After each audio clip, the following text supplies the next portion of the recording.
In Psalm 63, when the psalmist says that in your name I will lift up my hands, the image there of hands is of the acts of my physical body that I can lend to the world, the deeds that I do. Yes? To lift up my hands is to take action.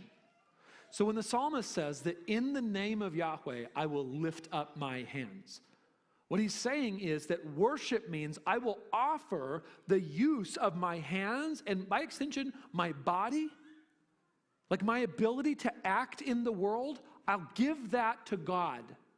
That is worship.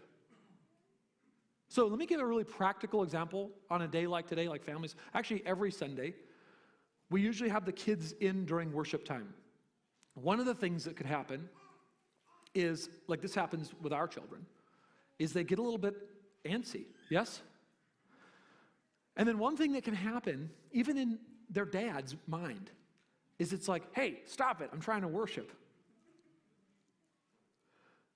You see what happened there?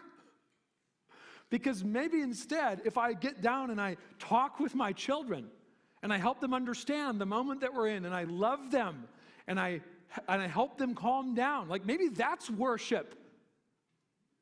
It's deeds. It's like, God, let me do something here that honors and glorifies you. And sometimes that absolutely is singing songs and articulating our love of God and his goodness and majesty and greatness and holiness and perfection and power and glory and all of that. And it's good to articulate that in song, and we should sing together. At the same time, that's not all of worship.